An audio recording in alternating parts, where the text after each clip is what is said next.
Mr. President, I've come to the Senate floor tonight to ring the alarm bells.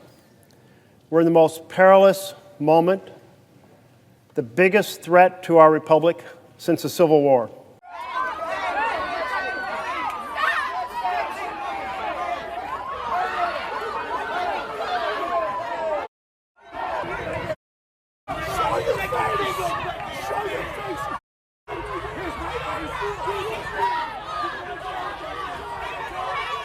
Trying to kidnap our neighbors off the streets.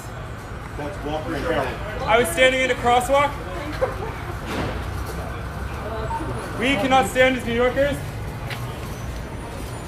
for this. Schumer said he reached out to you about meeting on the government shutdown. Will you meet with him before you leave for Asia on Friday? Well, I will actually. I'd love to meet with them. I just want them to open up the country first. You know, the country is so hot right now, and they've never voted against, continuation. They've never voted against. They've never done that. They're doing this because they have Trump derangement syndrome.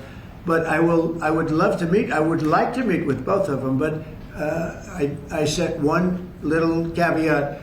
I will only meet if they let the country open. They have to let the country open. The people want to go back to work. They want to be served. They need the services of some people, and a lot of people need the money, the payroll. So I'll do it as soon as they open up the country. I'd like to meet. So you won't meet with them until the government. Just to be clear, you won't meet with them until the government's open. The government has to be open, yeah.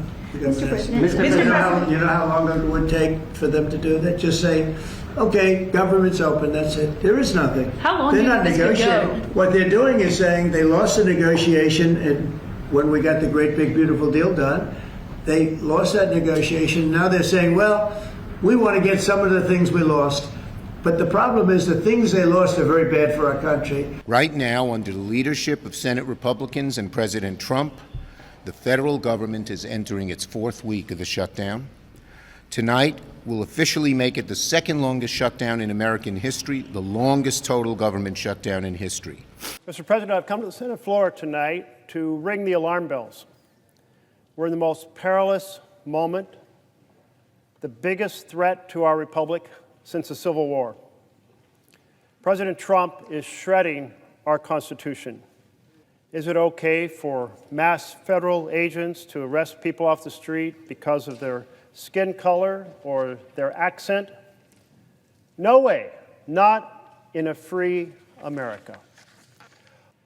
Okay to weaponize the Department of Justice to go after perceived political opponents? James Comey, Letitia James, Adam Schiff, a member of the Senate? Hell no. Absolutely not. President Trump wants us to believe that Portland, Oregon, in my home state, is full of chaos and riots, because if he can say to the American people that there are riots, he can say there's a rebellion. And if there's a rebellion, he can use that to strengthen his authoritarian grip on our nation. Pretend there are riots, or even try to provoke violence and tighten his authoritarian grip.